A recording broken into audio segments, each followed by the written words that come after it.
The Super Server Open Series is off to a flying start. Let's hear from the founder. I'm Deborah, Edwards-McGuire, and we wanted to give you a little bit of a profile on how Super Servers was started.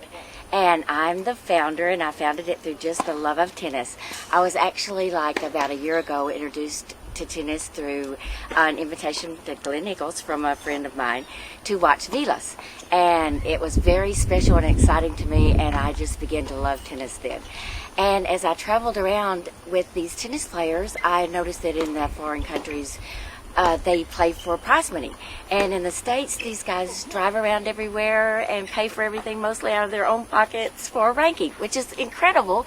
But also, too, shouldn't they have the privilege of seeing this as maybe a possibility of making a living at their tennis here in the States, like they do in all the other countries?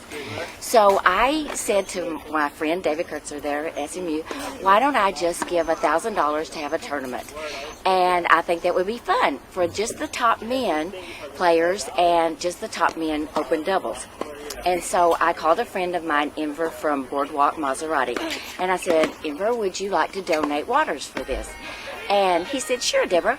And then he called me in about 2 hours, and he said, well, Maserati doesn't only want to give waters, they think this is a fantastic idea, and we want to be more of a sponsor. So I went, oh my gosh, well, they're really excited too. And then David had someone that's wonderful that wants to stay anonymous, but he's a very special friend of David's, and then he wanted to be a first sponsor also. So we went from 1,000 to, we said, well, we should start small and grow it. So we went from 1,000 to 3,000. And so this first tournament we decided to hold at a public area that was just a small area, a public facility. So we've had a great turnout and we're so excited about it. But I should also add another thing, that when I went to the San Antonio Major Zone, which was my first time to go there and watch, there was a very wonderful collegiate player there called Tyler Brown. And I watched him play, and I thought he was incredible. And I asked him to come and play.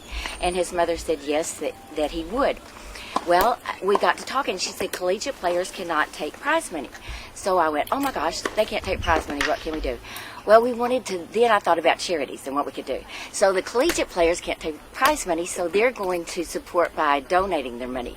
And we went to 3 foundations, which was Nourish the Children, Miracle Kids, and the Scottish Rite Hospital. So we're funding them, and then things just start developing. Isn't it wonderful? Then we got a meeting with Chris Brown there at Glen Eagles, and they have their charity is the Boys and Kids Club of America. So we're now going to incorporate their programs with ours, and this is just developing, and it's just becoming a blessing, I think, to everyone. So we're very excited about the future for Super Servers.